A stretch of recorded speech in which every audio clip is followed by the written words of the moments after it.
Merci de votre attention, madame, monsieur. L'actualité ce soir, les transversales Tablibo, Alejo, Améliora Fagnan, désormais en chantier pour le 22 prochains mois. Les travaux de réhabilitation ont été lancés ce mardi par le chef de l'État, accueilli avec ferveur par les populations ce matin. À Améliora, tous les travaux ont été lancés. Point complet tout à l'heure, un début de journal. Rencontre gouvernement, enseignants, élèves et parents d'élèves à Dapan. C'est suite au mouvement de grève qui perturbe l'administration publique. Le secteur éducation est plus touché sur place. La teneur des discussions d'Isgaloy est à Dapan. Enfin, le processus électoral en marche vers le 15 avril. Les chefs cantons se mettent au même diapason que les préfets et chefs de délégation spéciale. Ils sont donc ces chefs cantons en formation, eux aussi à notre champ depuis ce matin. Voilà, madame, monsieur, le sommaire, bienvenue. Voici le journal. Bonsoir à tous, on commence donc par ce nouveau chantier de plus pour les gradères, les pelleteuses et autres engins lourds. La route Tablibo-Anejo, longue de 43 km, puis Améliora-Fagnan, distant de 12 km. Les travaux ont été lancés ce mardi par le chef de l'État. Image tout d'abord de l'arrivée ce matin du président Fornia Singbe à Améliora, lieu de la cérémonie. Le récit Aimé Abalo.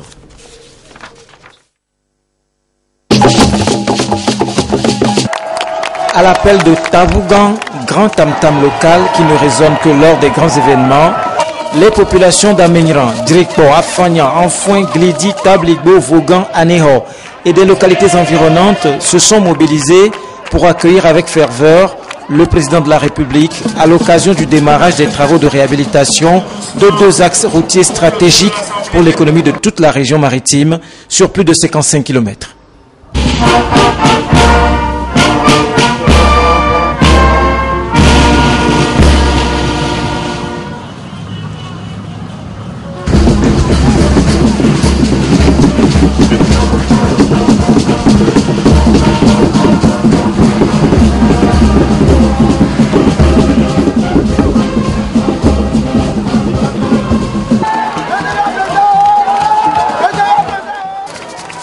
Après les honneurs militaires, cris de joie et souhaits de bienvenue ont retenti de partout pour acclamer le chef de l'État qui, dans un tour d'honneur, est allé au contact direct de ces populations.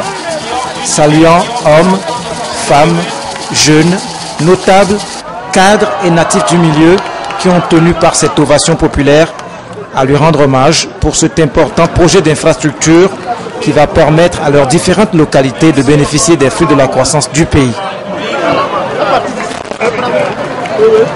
Toutes ces mesures qui au quotidien ont un impact sur les générations actuelles et futures.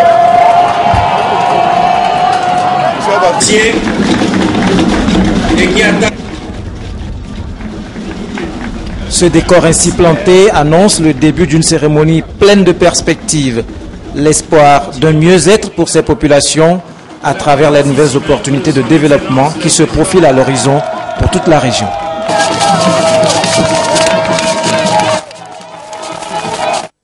Et on en vient maintenant à la cérémonie de lancement des travaux retenus qu'ils vont durer 22 mois. Le coût global, près de 39 milliards de francs CFA, plusieurs interventions, puis le coup de pioche du chef de l'État ont marqué la cérémonie.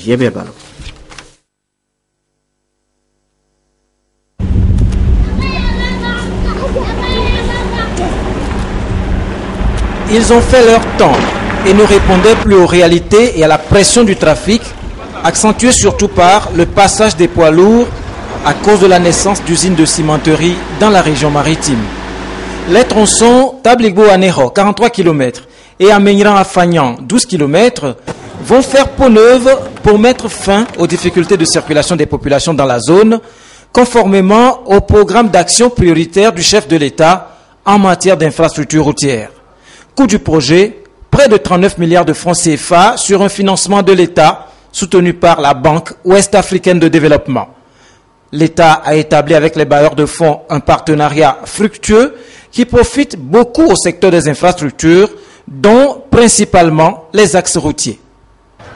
L'aménagement de ces tronçons s'inscrit dans le programme d'aménagement et de bitumage des routes nationales transversales au Togo sur une longueur totale de 288 km. Programme pour lequel la BOAD a octroyé un financement global de 50 milliards de francs CFA au Togo en 2013 et en 2014. Et Par la suite, la BOAD a signé un mandat d'arrangement avec l'État pour la mobilisation du complément de financement en vue de l'aménagement des axes routiers suivants: Lomé-Vogan-Anfoin, Temeja Badou, frontière du Ghana, Koumeya Pia Tcharel Lassa Sundina, Tchévier Tabligo, Noche Tohum, frontière du Bénin, et j'en passe.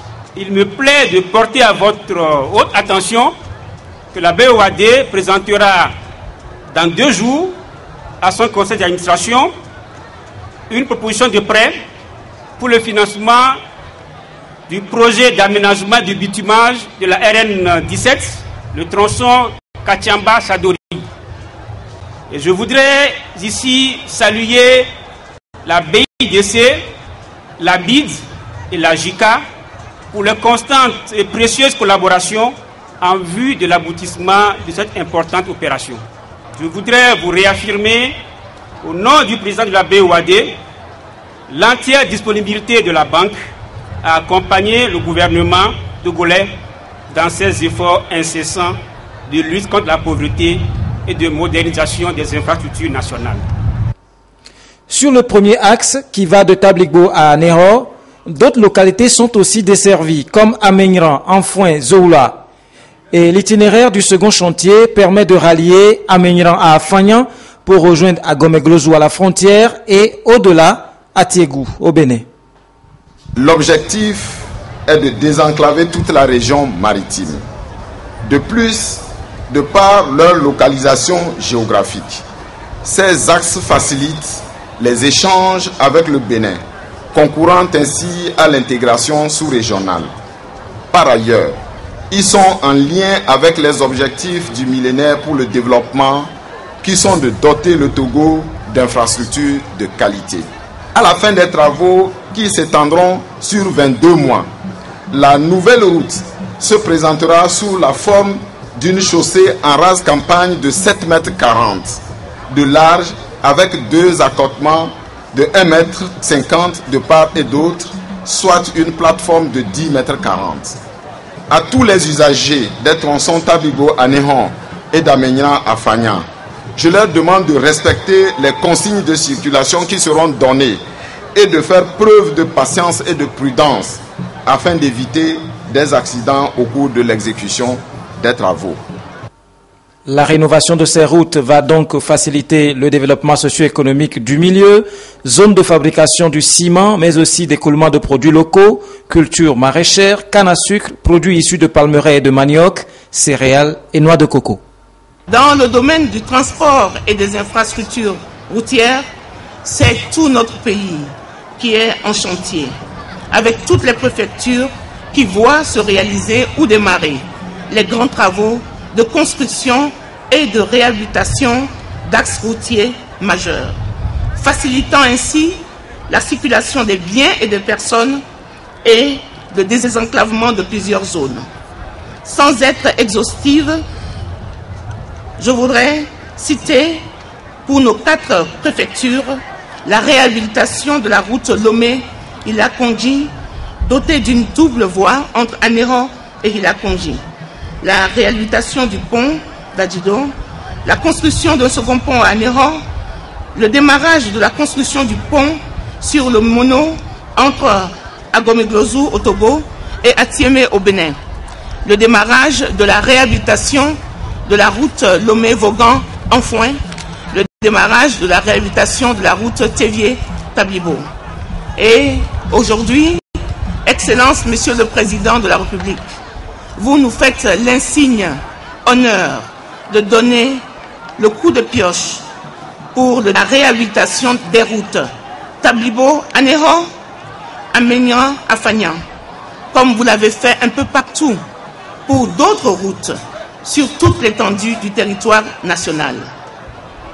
Excellence, quelle joie, quel soulagement vous nous offrez en ce jour.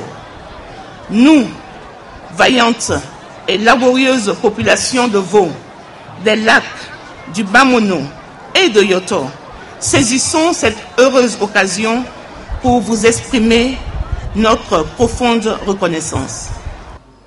Reconnaissance réitérée également par les populations pour les autres actions dont elles bénéficient au niveau des 4 préfectures en matière de sécurité, de services sociaux de base, eau, électricité, santé, éducation, alphabétisation, sans oublier le Fonds national de la finance inclusive qui les soulage de leur fardeau, les rend heureuses et de plus en plus optimistes.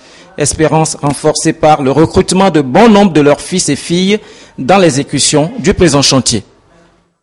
Et petite cartographie des travaux lancés ce mardi. On vient de le voir, 4 préfectures précisément sont traversées par ces tronçons. Tabligbo-Aléro, Amenyera, Afania, les préfectures de Vaud, des lacs de Yoto, du Bamono, les activités principales dans la zone, l'agriculture, la pêche. Quel impact donc de la réhabilitation de ces routes sur les populations, la vie au quotidien?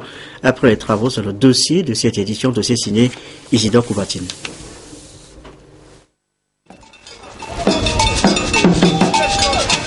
Ambiance particulière à la gare routière d'Amiran. Les conducteurs accueillent avec satisfaction la réhabilitation de la nationale numéro 4, tronçon Tabligbo-Anéro, et la nationale numéro 36, tronçon Amenyran-Afania. Je suis vraiment très fier, je suis vraiment en joie ce matin quand j'ai entendu que cette route sera améliorée.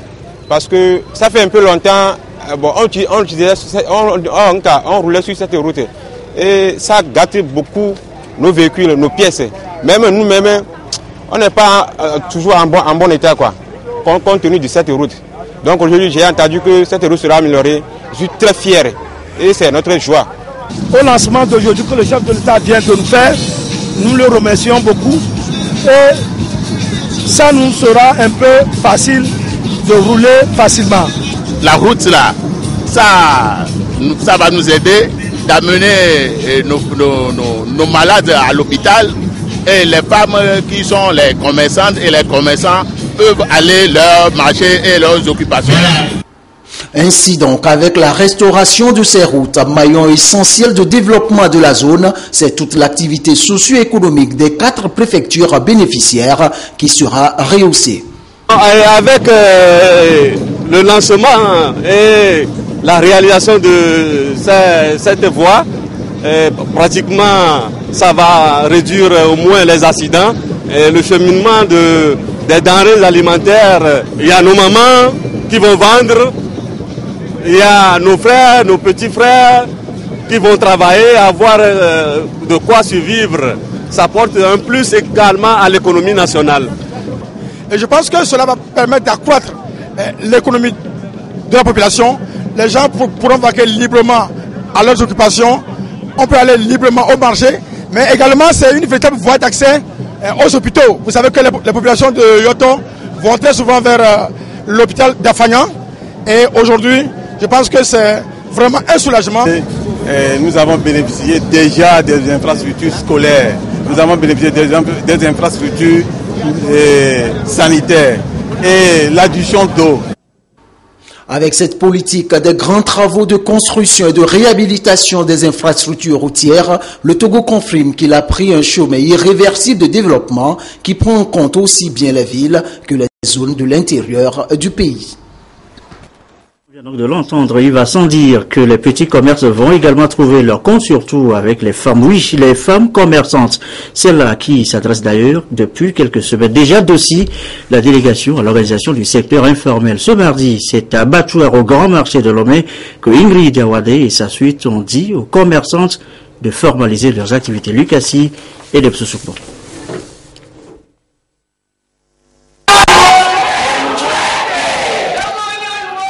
La délégation à l'organisation du secteur informel auprès des commerçantes du marché d'abattoir et d'Atikbodi à Lomé.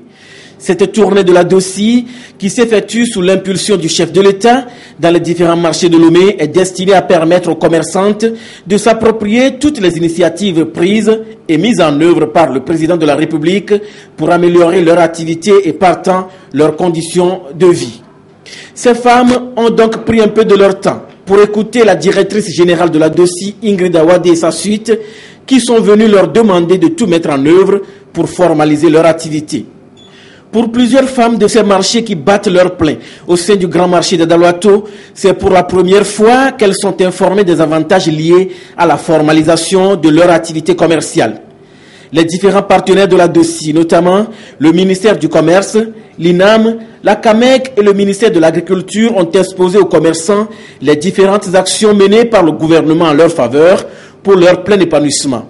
Une opportunité est offerte désormais aux commerçants d'écouler leurs marchandises à l'extérieur du pays. Dans le secteur agricole, il y a, disons, le fonds cohésien, les organisations de femmes, de jeunes, ou bien ceux qui veulent entreprendre dans la transformation des produits agricoles, dans la vente de ces produits, peuvent s'organiser de façon à monter des dossiers de projets qui peuvent être financés. La dossier peut accompagner les gens dans le montage de ces dossiers. Maintenant, les formalités nécessaires. Les différents produits du FNFI disponibles ont été également présentés à l'assistance. Il s'agit de l'APSEF, de l'AGRICEF et de l'AGICEF. Se mettre en groupement pour mieux bénéficier des projets et programmes en cours, c'est l'une des pistes proposées aux commerçantes. Et les services du passeport se disent prêts à accompagner ces dernières pour avoir des pièces d'identité fiables. Lorsqu'on prend les femmes du marché particulièrement, elles ont des difficultés pour pouvoir avoir accès à nos services, notamment laisser les marchandises pour aller au commissariat et pour aller faire les cartes et autres. Mais nous nous sommes dit que s'ils sont bien organisés, pourquoi ne pas aller vers elles pour pouvoir leur délivrer les pièces d'identité.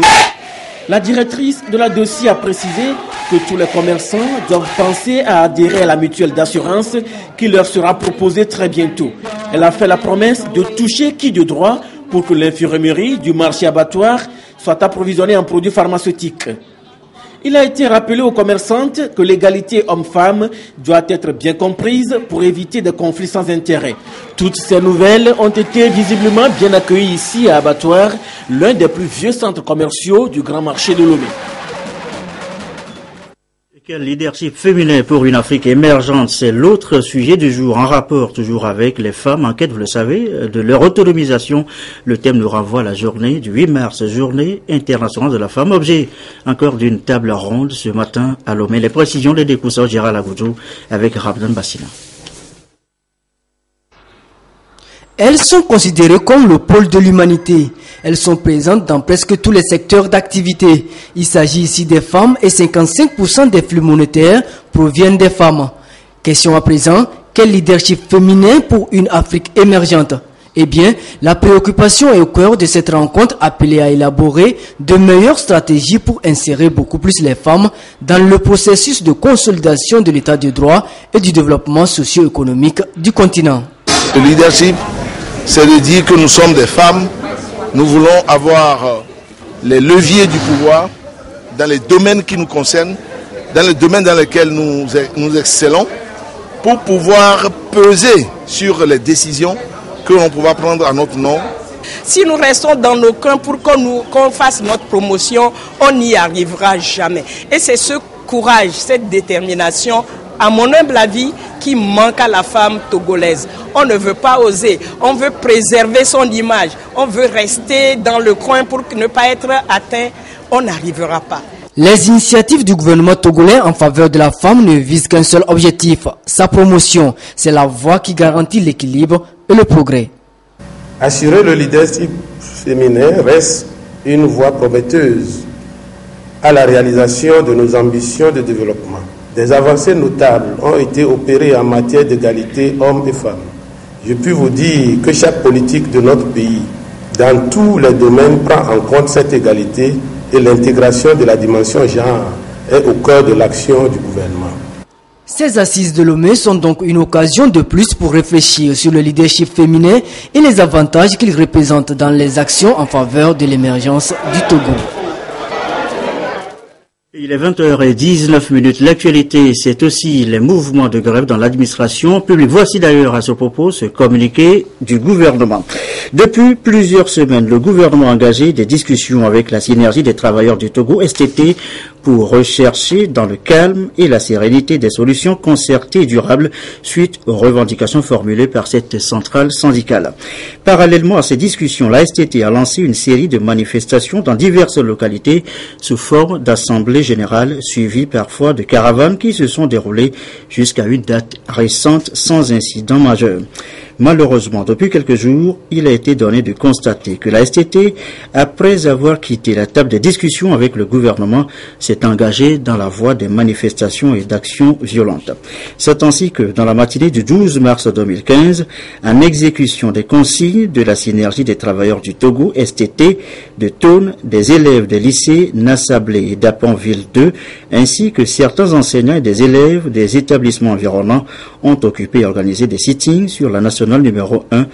Outre le blocage de la circulation, cette manifestation a donné lieu à des débordements et des dérapages préoccupants.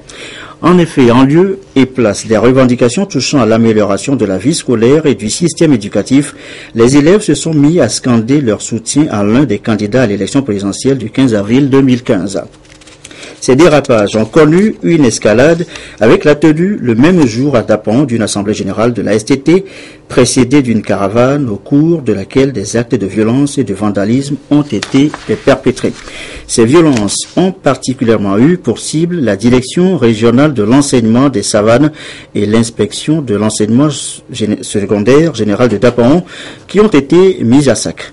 De même, le directeur de l'école primaire publique du camp gendarmerie, assurant également les fonctions de secrétaire général des préscolaires et primaires de l'Union des syndicats de l'éducation du Togo, session Tone, a été prise à partie en plein cours et violemment agressée. C'est dans ce climat que des jeunes de la localité, en réaction aux manifestations violentes du 12 mars, ont empêché la tenue de l'Assemblée générale que la STT de Tone cherchait à tenir le dimanche 15 mars 2015 à l'école primaire publique de Bodjopal.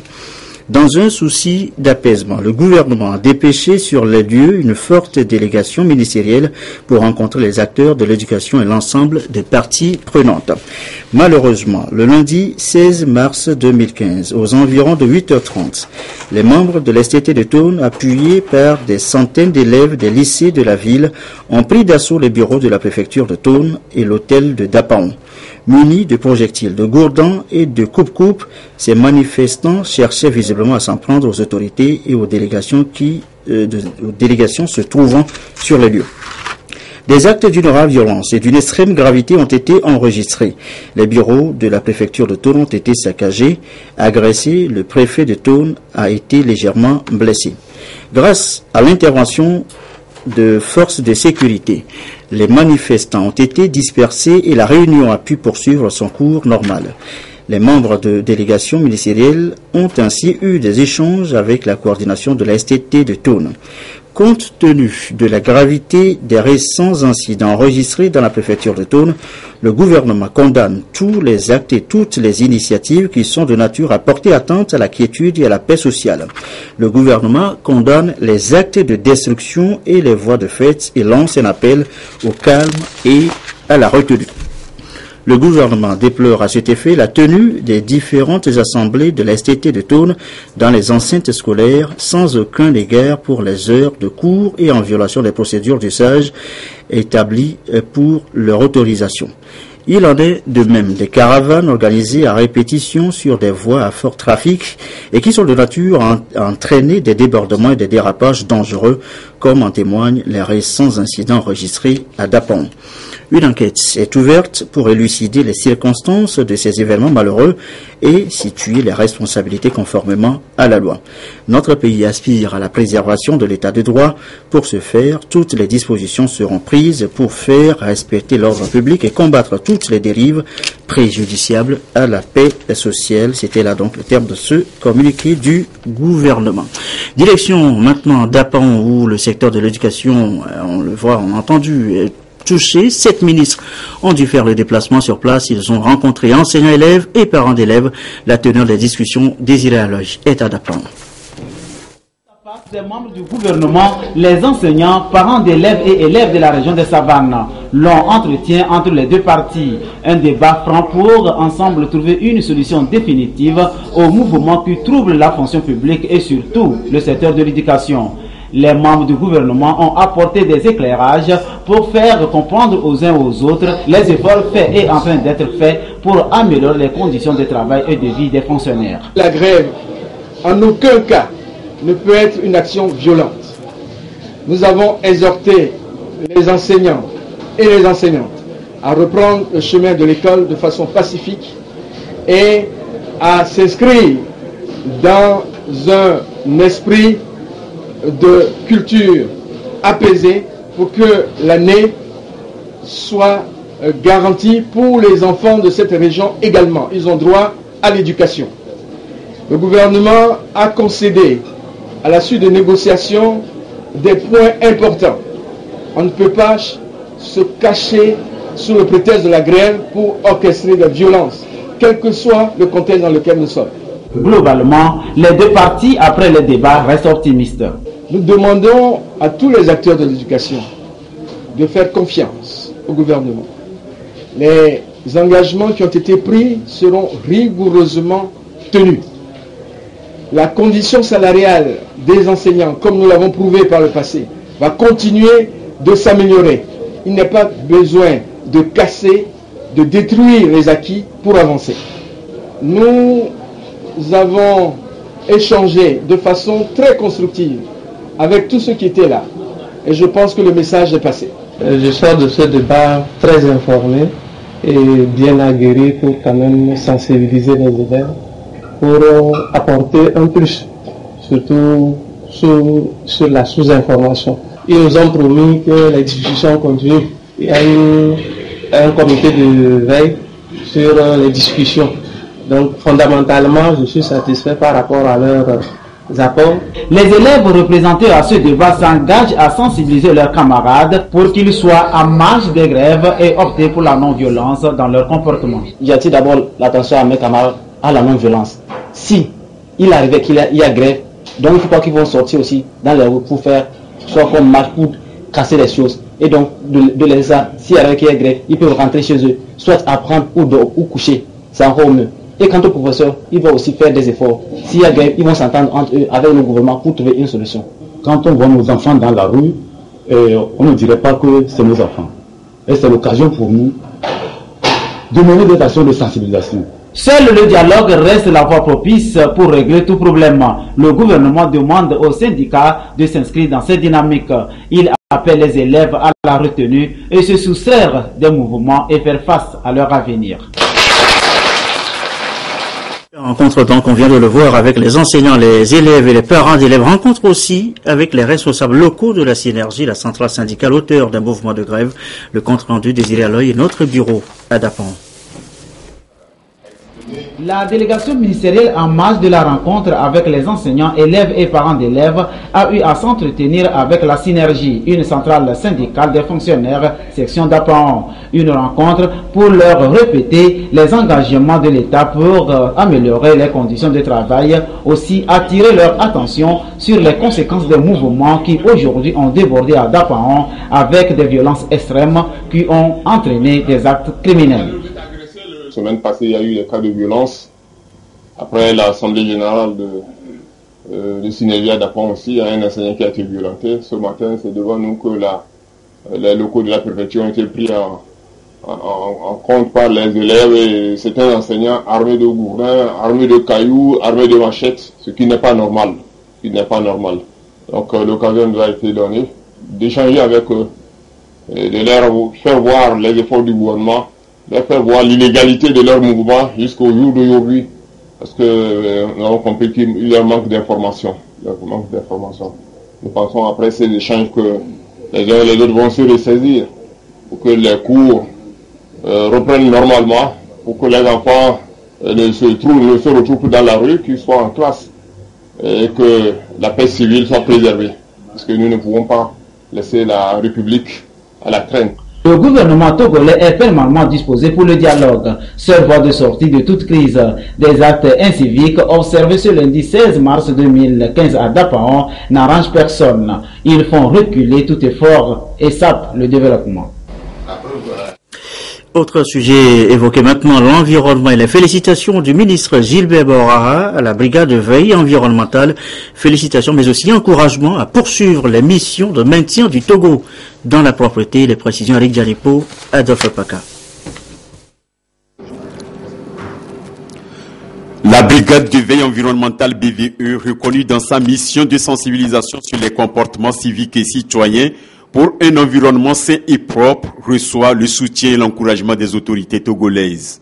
mis sur pied en octobre 2014, son action s'étend sur toute l'étendue du territoire national et le ministre Gilbert Bawara a invité les responsables de cette structure à persévérer dans la sensibilisation qui doit également porter sur la non-violence, surtout en cette période électorale.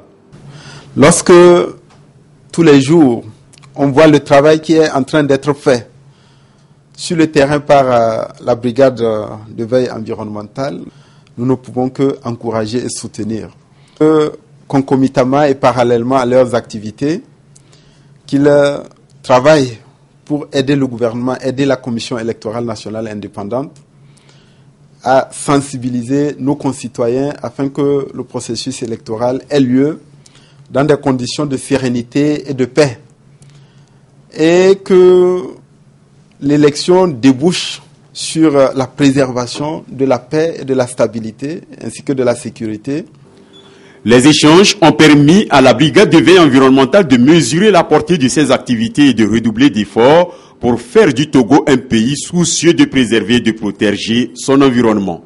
Nous voyons que toutes nos actions que nous menons, à savoir l'éducation, la sensibilisation, la veille environnementale, surtout sur les questions citoyennes, rentrent dans la droite ligne des actions gouvernementales. Donc nous savons qu'il est très important de préciser que la brigade de veille environnementale n'est pas du tout répressive. C'est une brigade douce qui a pour mission d'être aux côtés des populations pour les inciter à adopter des comportements citoyens. Les brigadiers ont marqué leur passage par l'installation des poubelles de part et d'autre du ministère de l'administration territoriale pour ainsi appeler tout un chacun à adopter un comportement citoyen. Un mot de la politique intérieure. La politique intérieure avec la présidentielle du 15 avril prochain. Les chefs cantons se mettent aussi à niveau après les préfets et les chefs de délégation spéciale. Ils sont engagés en séance de formation sur le processus électoral. Yves Guévugi. Éviter coûte que coûte la violence avant, pendant et après la présidentielle de 2015, prévue pour le 15 avril prochain. C'est la motivation de multiples initiatives en cours d'exécution sur l'ensemble du territoire national et pour un heureux aboutissement de ce processus, les autorités à la base, notamment les chefs de village et de canton, ont un rôle primordial à jouer, d'où cet atelier initié à leur intention par l'administration territoriale avec le soutien technique et financier du PNUD et de la République fédérale d'Allemagne. Donc c'est pour préparer les acteurs sur le terrain pour que ce scrutin connaisse leur aboutissement. Que tout cela se passe, cette élection se passe dans la paix, dans la liberté et dans la transparence. Et déjà à l'ouverture des travaux, les chefs de canton reconnaissent l'importance de l'initiative, vu le rôle qui est le leur durant les challenges électoraux. Le chef canton a pour mission de sensibiliser d'abord ses collègues chefs de village, ses collègues chefs de quartier et toute la population. Leur faire comprendre et savoir d'abord pourquoi les élections et devoir pour le citoyen. Cet atelier vise principalement à approfondir les connaissances, également aussi harmoniser les connaissances et échanger sur toutes les dispositions légales et opérationnelles qui encadreront donc le processus électoral qui va nous amener donc vers l'élection présidentielle de 2015. La rencontre qui va durer 2 jours à l'intention des chefs de canton de Plateau-Est sera suivie du 19 au 24 mars 2015 de celles qui se tiendront à Tchévier puis à Palimé et toujours à l'intention des chefs de canton. Et notez que le Togo, notre pays, s'apprête à ratifier la convention de La Haye pour la protection des biens culturels en cas de conflit armé. Les travaux sont en cours, les travaux consacrés juste à la question, les précisions de Adolphe Paca. Acteurs culturels élus du peuple, société civile et leaders de communautés à la base, ils accordent ici leur violon pour la ratification de la convention de La Haye portant protection des biens culturels en cas de conflit. Une convention de l'UNESCO adoptée en 1954 suite à des destructions massives infligées au patrimoine culturel au cours de la Seconde Guerre mondiale. Aujourd'hui, le Togo s'y engage plus de 60 ans après, dans un contexte d'urgence eu égard à l'actualité récente marquée par des zones de conflit et d'attaque contre les mémoires des peuples. Le cas le plus proche est Tombouctou et Gao au Mali. L'intérêt, c'est de faire en sorte que ce qui est l'identité, ce qui trace ou retrace l'histoire, ces biens-là soient protégés. La présente rencontre à l'initiative des autorités togolaises appuyées par le bureau régional de l'UNESCO à Abuja est non seulement un acte officiel de reconnaissance de cette convention par le Togo, mais aussi un engagement qui appelle, selon la ministre en charge de la culture, à des séances de sensibilisation et d'éducation citoyenne sur la préservation et la sauvegarde de ces pans entiers de l'histoire de l'humanité. L'éducation, voilà le maître mot. Mais comment éduquer les citoyens à la préservation des biens culturels dans le sens de la Convention de 1954 si les décideurs, si les gouvernants, si nos pays de par le monde n'adhèrent pas tous à cette convention et à ces deux protocoles? Au Togo, nous sommes certes sur la bonne voie, puisque le gouvernement s'est engagé depuis octobre 2014 en faisant le premier pas. La mobilisation doit être totale pour s'opposer aux forces de l'obscurantisme et de la destruction, pour mettre fin à l'impunité des attaques délibérées contre le patrimoine culturel reconnu comme crime de guerre en vertu du statut de Rome de la Cour pénale internationale. Le processus est enclenché en octobre 2014 avec l'adhésion du Togo à cette convention. Il revient dès à présent aux techniciens d'examiner ce projet avant son adoption et dépôt auprès de l'UNESCO par des autorités compétentes. Communiqué avant de clore cette édition du soir, communiqué du FNFI, le Fonds national de la finance inclusive a lancé son deuxième produit dénommé Accès des agriculteurs aux services financiers en abrégé AgriCEF. AgriCEF est un crédit destiné aux petits exploitants agricoles, hommes et femmes, exerçant l'agriculture, le maraîchage, l'élevage, la pêche, la transformation, le stockage. C'est un crédit de 100 000 francs maximum par personne. Pour en bénéficier, le demandeur doit faire partie d'un groupe de 5 personnes minimum liées par la caution solidaire. Les membres du groupe solidaire servent eux-mêmes de garantie les uns pour les autres. Aucune autre garantie ne sera exigée aux demandeurs du crédit. Avant le déblocage du crédit, le demandeur doit obligatoirement être accompagné par une structure d'encadrement agricole, notamment l'ICAT, et suivre une formation en entrepreneuriat et gestion de crédit auprès des institutions de microfinance partenaires du FNFI. Le crédit AgriCEF doit être obligatoirement remboursé dans un délai de 6 à 12 mois, différé y compris en fonction du type d'exploitation.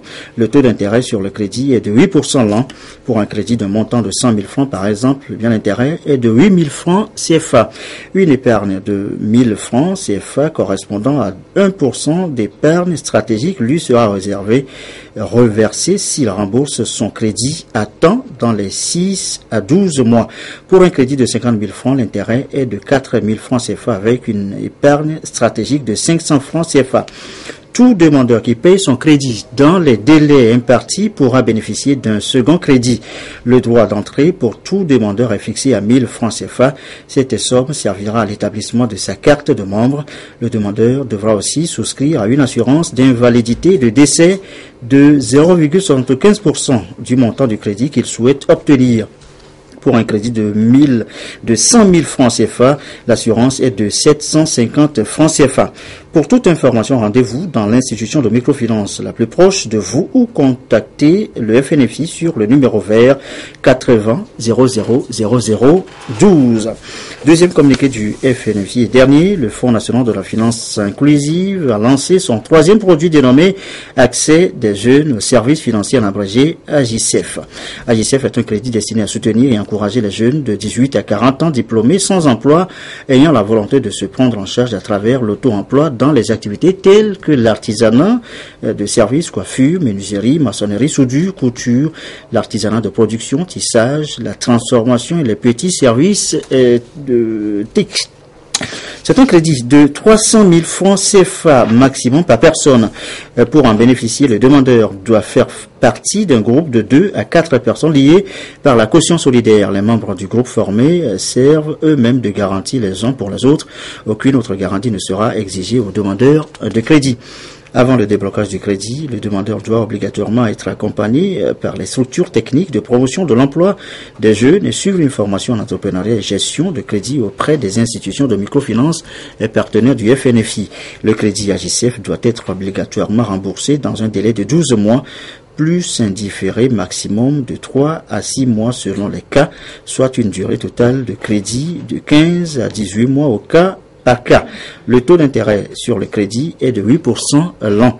Pour un crédit de montant de 100 000 francs, par exemple, l'intérêt est de 8 000 francs CFA, une épargne de 1 000 francs CFA correspondant à 1% d'épargne stratégique lui sera reversée s'il rembourse son crédit à temps dans les délais impartis.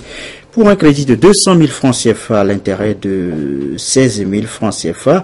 Et enfin, pour un crédit de 300 000 francs CFA, l'intérêt est de 24 000 francs CFA. Tout bénéficiaire qui paye son crédit dans les délais impartis pourra bénéficier d'un second crédit. Le droit d'entrée pour tout demandeur est fixé à 2 500 francs CFA. Cette somme servira à l'établissement de sa carte de membre. Les frais de dossier s'élèvent également à 2 500 francs par individu. Le demandeur devra aussi souscrire à une assurance d'invalidité et décès de 0,75% du montant du crédit qu'il souhaite obtenir. Pour un crédit de 300 000 francs CFA, l'assurance est de 2 250 francs CFA. Pour toute information, rendez-vous dans l'Institut de microfinance la plus proche de vous ou contactez le FNFI sur sa ligne verte 80 00 0012. Voilà qui met fin à cette édition quelque peu longue due à la densité de l'actualité du jour. On va se quitter sur l'image du jour avec le coup de pioche de plus du président Fornasibé à Méniara Geste qui lance officiellement les travaux de réhabilitation des transversales Tablibou-Anéro à Méniara-Afagnan, 43 km, 12 km pour les 22 prochains mois, coût de travaux près de 39 milliards de francs CFA. Voilà, nos programmes pour ce soir, le journal de l'économie tout à l'heure à partir de 20h50, le magazine Santé d'abord, 21h15, 22h30, nos dernières infos. Merci à vous qui nous suivez ce soir à Méniara, à Fagnan, et partout ailleurs dans la lac et dans le Bamono sur la télévision togolaise. Et comme d'habitude, toujours fidèlement, bonne soirée.